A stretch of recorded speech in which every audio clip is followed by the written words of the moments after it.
Rafael Devers could find himself in the MVP conversation with the season he's having right now. You are Locked On Red Sox, your daily Boston Red Sox podcast. Part of the Locked On Podcast Network, your team every day.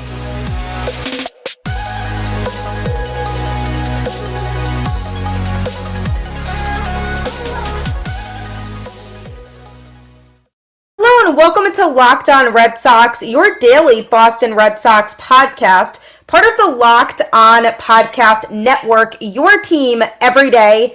I'm your host, Gabby, former ESPN social media associate and also currently the host of the Boston Balling podcast as well. And I am here to bring you the latest in all things Boston Red Sox, Monday through Friday, straight to your favorite podcast feed. And want to know the best part? It's free. So you might as well take advantage of that deal and check it out. Locked On is your team every day. Happy Monday. Welcome to the show. The Red Sox lost a frustrating series over the weekend against the Cardinals. And I said going into this series that the Red Sox really needed to win the series or at least be able to take 2 of 3. And they couldn't even do that. The Cardinals' record right now is literally 19-25.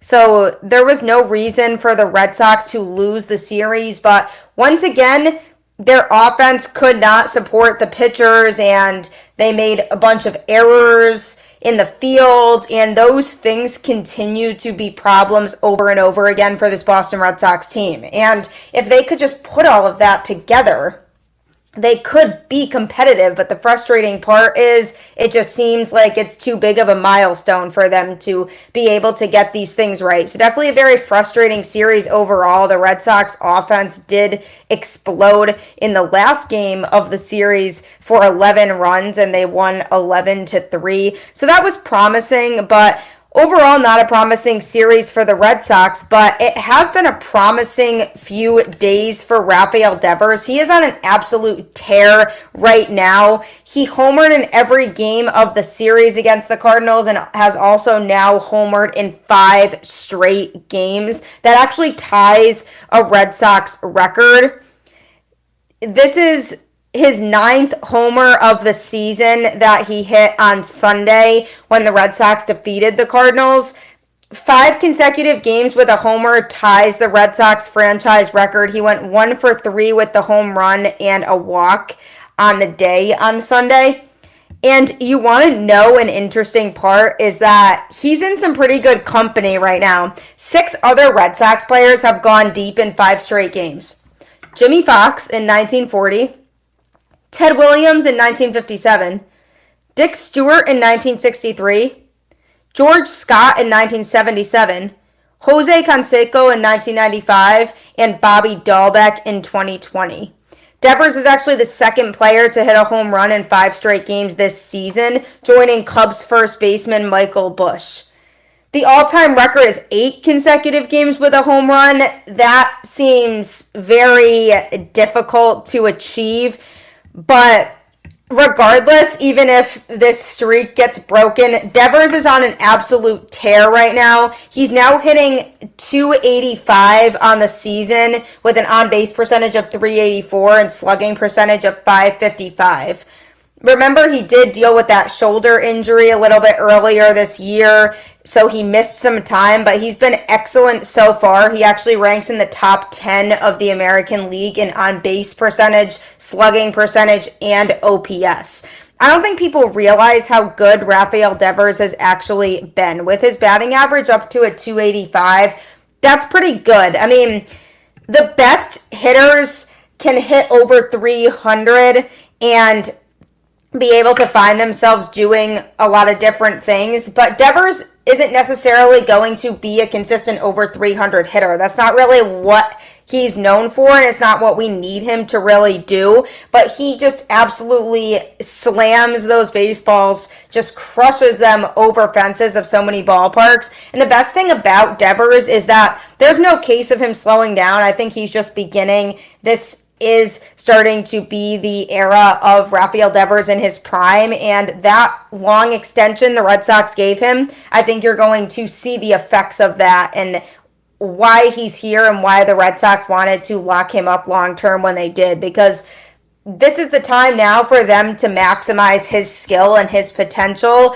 and be able to utilize everything that he brings to the table, because he is a top-notch talent and he's somebody who certainly, if he continues down this path, can be in the MVP conversation this season. The primary reason why I say that is because players who hit a lot of home runs tend to be the guys who are in the discussion for MVP. He has 9 home runs total so far on the season, but I mean, think about the fact that he did miss time in there. He has 39 hits and 21 RBIs. So if he can hit some more home runs and be able to just get himself on base at the same type of rate that he is right now, there's no reason why he shouldn't be in that conversation. I mean, being in that top 10 in both on base percentage and slugging percentage is truly key, because it shows that he is getting himself on base and it's not always via the home run, and that's something that I've always liked about Devers, is he offers a little bit more than that. Now, the one thing I'm looking at with him is his strikeouts. He does have 38 strikeouts on the season, so he is swinging and missing at a lot more frequent of a rate than we would want him to, and that's been an issue with this Red Sox lineup in general this year. Just lots of strikeouts, swings and misses, strikeouts, looking completely lost at the plate.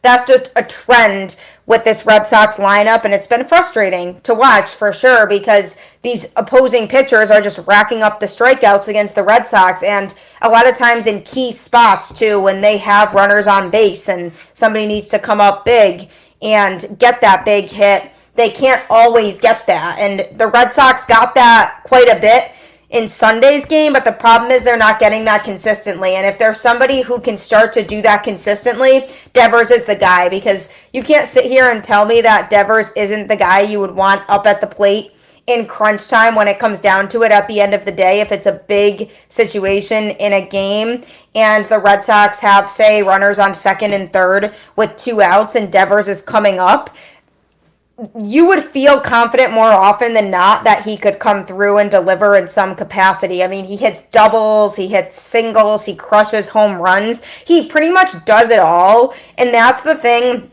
about Devers that is going to help him excel for the rest of this season. Now, I'm not saying he's just going to continue to hit a home run in every game, because that is impossible to do.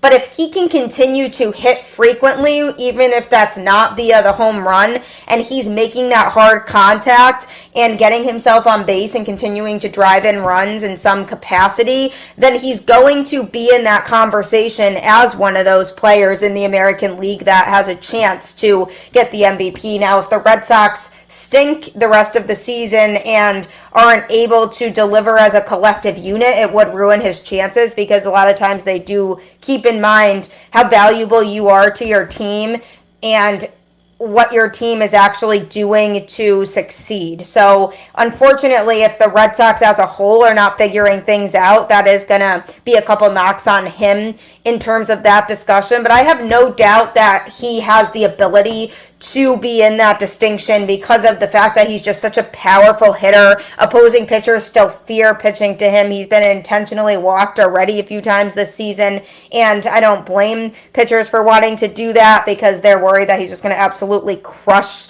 a baseball. And it's honestly really promising to see him hitting well, because early on in the season, before he was injured, he was struggling at the plate, and I kept saying I feel like that's because of the injury, and he just hasn't been the hitter that the Red Sox need him to be. And then he went on the injured list, and then he came back, and now he's starting to really heat up and make things happen. And that's definitely a sure sign that maybe it was due to the injury that he started off slow this season and has now picked up from where he was at. So hopefully that continues for him, because what we saw last year from him was a good season that people really weren't talking about or recognizing enough. And I feel like now we're getting that Devers back as opposed to the one that we saw early on in this season that was scuffling. This is the Rafael Devers that we want to see more of. So hopefully that continues for him and he continues to stay hot at the plate because it's just been one home run after another, and it's honestly been so fun to watch. So I'm rooting for Devers, and I hope he continues to go on this tear, even if it's not a home run every time, but he's continuing to make good contact and making an impact offensively. Coming up, I'm going to be talking about a player who received some unfortunate news the other day, which leaves a little bit of a cause for concern for his status moving forward. I know how stressful it can be to find the right life insurance policy for you. It's totally an important safety net for your family, but trying to find the right policy on your own can absolutely be both time-consuming and overwhelming. That's where Policygenius comes in to help you. Policygenius is the country's leading online insurance marketplace. It saves you time and money so you can provide your family with a financial safety net starting today. With Policygenius, you can find life insurance policies that start at just $292 per year for $1 million of coverage. Some options offer same-day approval and avoid unnecessary medical exams. It's great because it really helps you compare your options from top companies, and their team of licensed experts is on hand to help talk you through it. You can talk to a team of award-winning agents who will make it so much less overwhelming for you. Check life insurance off your to-do list in no time with Policygenius. Head to policygenius.com/LockedOnMLB or click the link in the description to get your free life insurance quotes and see how much you could save. That's policygenius.com/LockedOnMLB. Honestly, if I knew about Policygenius a long time ago, I would have absolutely been using it. So you should totally take advantage of it as well because it'll make your life better. Wouldn't it be great if you could see all of your investment and retirement accounts in one place? With Yahoo Finance, you can consolidate your views from multiple accounts into one hub and access the expert analysis you need to tend to your entire portfolio with confidence. For more than 25 years, Yahoo Finance has been the brand behind every great investor. Whether you're a seasoned investor or are looking for that extra guidance, Yahoo Finance gives you all the tools and data you need in one place. With a community of over 90 million users each month, their real strength is helping you on your way to financial success. For comprehensive financial news and analysis, visit the brand behind every great investor, yahoofinance.com, the #1 financial destination, yahoofinance.com. Again, that's yahoofinance.com. I'm telling you, it would be fantastic to be able to consolidate things and keep your life a lot more organized financially. Don't forget to subscribe to Locked On Sports today to stay caught up in all things going on in sports. It's a free 24/7 sports streaming channel, and all of us here at Locked On will keep you caught up in everything going on. So make sure you subscribe to that today. You can find it on YouTube or Amazon Fire TV in the free Fire TV channels app. So just as the Red Sox were starting to get healthy, Garrett Whitlock received some unfortunate news. He had made a rehab start, and the Red Sox were expecting him to hopefully be able to come back this week and pitch for the Red Sox at the major league level. But he then did suffer a setback with his elbow to delay his return. There's a little bit of concern about a new elbow injury that's keeping him potentially out for more of an extended period. He's been sidelined since April 17th with that left oblique strain that I was talking about on the show the other day, and he felt soreness in his pitching elbow in the aftermath of his rehab start at AAA Worcester on Wednesday. Alex Cora did say his pain began Friday and was severe enough for the Red Sox to take some precautions. He's now been shut down from throwing and is back in Boston, where he'll undergo tests and the Red Sox will reevaluate. Cora said he was starting to feel soreness around that elbow area, so they want to just see where he might be at and essentially then try to determine realistically what the next step could be. I hope he doesn't end up having to get Tommy John. That would just be absolutely terrible and such a nightmare for him and for the Red Sox. And this is what I feared when the Red Sox tried to force him into the rotation. I always felt like his stuff was very good out of the bullpen and he wasn't really meant to be pushed and wasn't meant to be pitching more than 1 or 2 innings. And when he was expected to pitch 1 or 2 innings in relief, he was bringing his best performances. And then when the Red Sox tried to put him in the rotation, he would struggle a little bit more. And then he was off to a pretty good start this season before getting injured, but it seems like he continues to get injured for stints of the season. And it makes you wonder why that might be. Are the Red Sox forcing him to pitch beyond his stamina and he can't pitch 4 or 5 innings in games and has to stick with 1 or 2 in relief? That's something that the Red Sox need to go through and evaluate when they're figuring out what could be causing this and why he could be continuing to get injured. Usage to me is the number one thing that I think of when a player goes through this situation.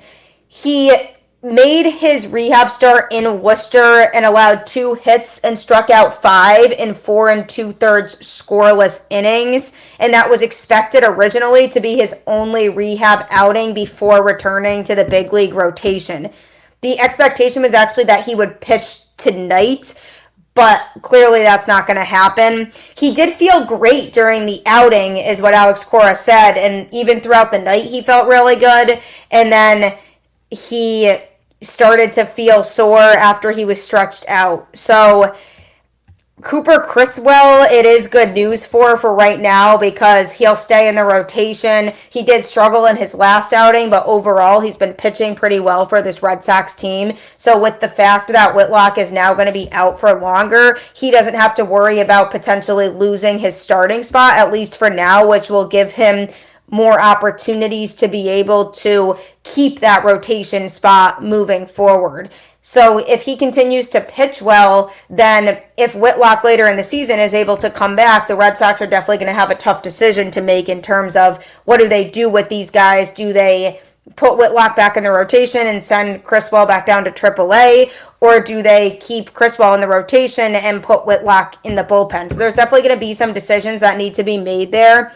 But the biggest concern is about Garrett Whitlock. The Red Sox should have more of an update later today at some point in terms of the direction that things have to go here. So I hope that he ends up being okay to the point where it doesn't need surgery, because then he could be sidelined for a long time, an indefinite amount of time. And this is exactly what I feared. With this rotation, they definitely are in a bit of a better spot now that they have a couple of their guys back in Bello and Pivetta. And those guys are going to be contributors out of the rotation moving forward. So it's definitely helpful that this team is healthier than they were a few weeks ago. So that's good news. But this team could really use Garrett Whitlock. And with the more that the bullpen has struggled in some of these games lately, the more it might be helpful to have Garrett Whitlock in that pen to support some of these guys that have been pitching out of the bullpen in his absence. So there is a lot of reasons why having Whitlock out for longer is detrimental to a Red Sox team that's hanging on by a thread, barely lingering around 500 as we speak. They are 1 game under 500 and just trying to stick in that wild card race that they're surprisingly still in. They're only a couple games out of a spot, despite the fact that they just haven't looked that great lately and they've been losing a lot of games.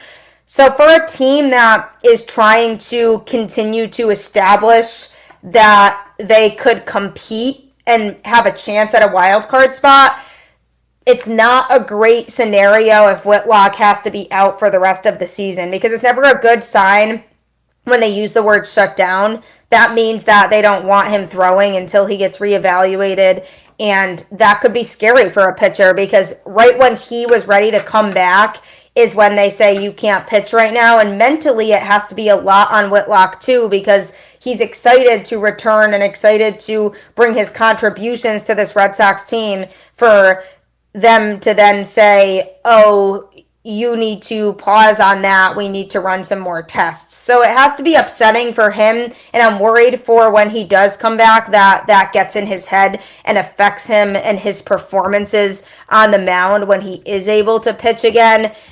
He's definitely resilient. That's a word that Alex Cora has used to describe him before. He entered the season healthy, won a rotation spot, and posted a 196 ERA with 17 strikeouts in 18 and a third innings over 4 starts to start this year. So he didn't start off badly at all, and out of the rotation, he was giving me hope that maybe he could be a rotation piece, but him getting injured again was that signal in my head that maybe he shouldn't be a starter. Maybe his arm just isn't equipped to do that right now. And I wish the Red Sox would be more open to that idea, because I'd rather have a perfectly healthy pitcher who we only get for 1 or 2 innings a game than somebody who the Red Sox try to stretch out to make into a starter, and then he ends up missing a lot of games with injury. So maybe this is the turning point for the Red Sox to say, okay, this is it. We don't want him getting hurt anymore. This is the last straw. We are not going to stretch him out anymore. And I think for his sake, the Red Sox deserve to give him a little bit of a break. And when he does come back, hopefully that is soon. And we hope for the best case scenario that he doesn't need surgery.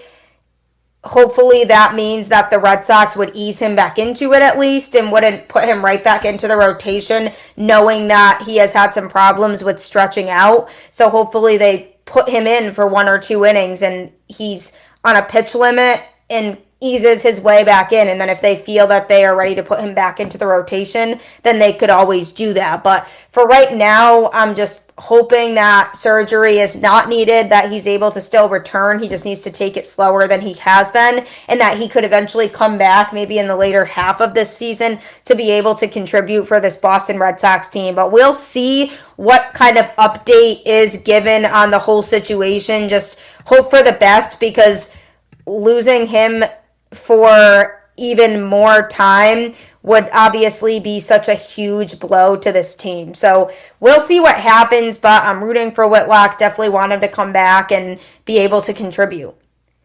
Coming up next, I'm going to be talking about another pitcher who didn't look great in his last start. Is there reason to be concerned? I'm going to let you know. Are you struggling to close deals? B2B selling is tougher than ever, and that's why I want to tell you about LinkedIn Sales Navigator. LinkedIn Sales Navigator is a sales intelligence platform that helps professionals effectively prospect and engage high-value customers, drive higher revenue, and increase sales performance. Sales Navigator helps you target the right buyers, surface key signals such as job changes or which accounts you should prioritize, and shows you hidden allies so you can find those buyers that are most likely to convert. Fueled by LinkedIn's 1 billion member platform, Sales Navigator gives you the most up-to-date first-party data, enabling you to unlock conversations with the people that matter. Right now, you can try LinkedIn Sales Navigator and get a 60-day free trial at linkedin.com/lockedon. That is linkedin.com/lockedon for a 60-day free trial. Let LinkedIn Sales Navigator help you sell like a superstar today. Just go to linkedin.com/lockedon and get started. I'm telling you, I worked in sales for a brief period of time, and I really wish I knew about that resource, because it would have made my job so much easier. You know what else could make your life easier is when you're able to stay caught up in all things going on in sports. And that's what Locked On Sports Today is here for. All the local experts of Locked On and our national shows covering every league will keep you up to date on all things going on in sports. That can be found on YouTube or on Amazon Fire TV in the free Fire TV channels app. So make sure that you subscribe to that today. The Boston Red Sox played a series with the Cardinals over the weekend, and things didn't exactly go as planned for the Red Sox. They lost 2 out of 3. The offense wasn't giving them the amount of support that they needed. I mean, they definitely tried in the first game of the series. They had 12 hits as a team. They just could not figure out how to put everything together enough to get the win, and the pitching did not do them any favors. They kind of crumbled in game 1, and the Red Sox lost 10-6. Brayan Bello got the start and the loss. He now has a 4-2 record on the year. He pitched 4.2 innings, giving up 7 hits and 5 earned runs. And the worst part about that was that he just gave up the long ball. He gave up 3 home runs and only struck out 4. So these guys were crushing him. And clearly he didn't have his best stuff. But why is that? And why does it seem like he hasn't been at the same level as we would want him to be, or where he quite was last year? His ERA is up to a 3.96 now. Before that, it was at a 3.13, so it jumped up pretty significantly because of giving up 5 earned runs in his start the other night. But it's been kind of all over the place. 5.40 ERA on April 2nd, 4.11 on April 9th, 3.92 on April 14th. So he's been up and down and fluctuating over 3 for the whole season so far. And the biggest thing I'm noticing with Bello is he still is unable to get that swing and miss rate up.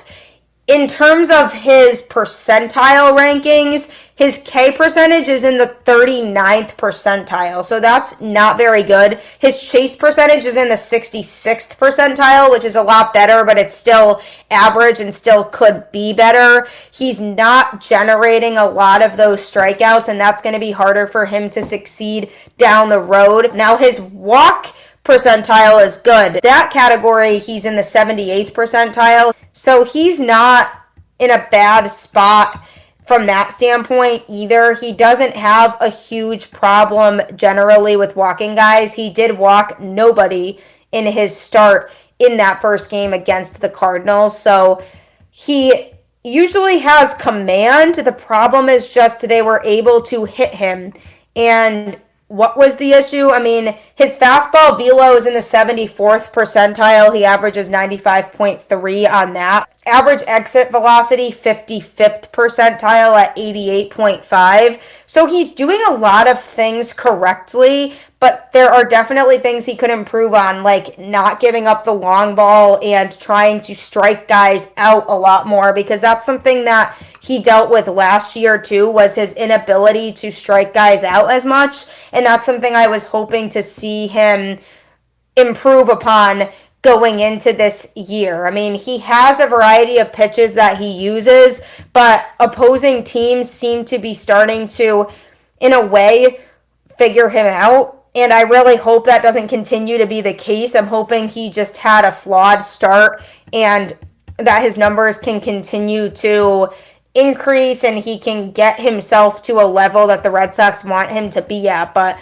there's definitely something that rattled him when he was pitching in St. Louis, and I'm not sure exactly what that was, but these opposing hitters were just absolutely pouncing on him, and they seemed confident, and St. Louis was aggressive at the plate to begin with. I mean, they had a lot of guys who were making hard contact in the series and wouldn't shy away from swinging at a pitch if they felt like it was the right one, so they definitely had an aggressive approach at the plate, so that didn't help Bello's matter either. But the home runs were the biggest problem, and now the question becomes, is this the type of pitcher he really is? And he's getting exposed now, or does he have these starts every once in a while where he needs to re-level himself because he's giving up more runs than he intended? But this start in particular, he just looked like he was not very comfortable out there, and part of that could be that he just recently returned from his injury and he could be rusty. You have to kind of expect that sometimes with a pitcher, that there's going to be a sense of rustiness when they first come back and they're seeing live hitters and they're forced to throw strikes again. So there's definitely factors to consider from that standpoint. Is maybe it's a matter of the fact that he hadn't pitched in a live game at the major league level in a while because of his injury. So he's trying to ease back into it. But he made that start on May 12th versus the Nationals and only gave up 2 earned runs and 1 home run. So you have to wonder, what changed between that start and his May 17th start at the Cardinals. Because he did spend that time on the IL between April 19th and May 12th. So still, again, only his second start back after being injured. So not that much time, but he has given up 8 home runs this year. So that's something that needs to be monitored more, is can he cut down that number and just give up home runs less frequently. He's given up 16 total earned runs. He's struck out 31 batters and only walked 9. So very good strikeout to walk ratio generally. But there are certain things that he hasn't been able to improve upon yet. And I truly feel like he has the stuff to be a very good pitcher. He just needs to put everything together, and I don't think he's quite put everything together yet. But I do like his potential and his ceiling, because I think the way he executes on his pitches, for the most part, can often be very good. He doesn't get himself into a ton of trouble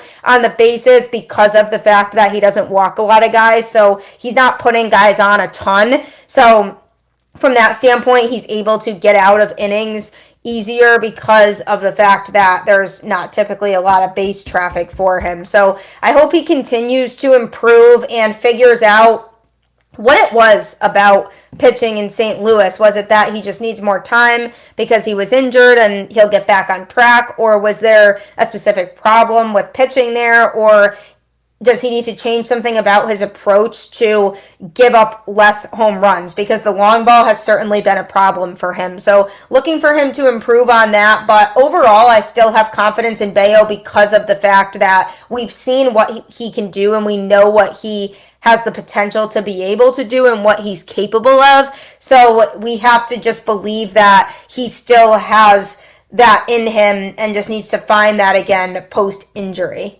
So lots to think about here. Just stay positive, or at least try to, especially with the Garrett Whitlock situation. We definitely want to hope for the best there and hear the best news we possibly can. So as always, keep the faith, go Red Sox, and I will catch you on the flip side.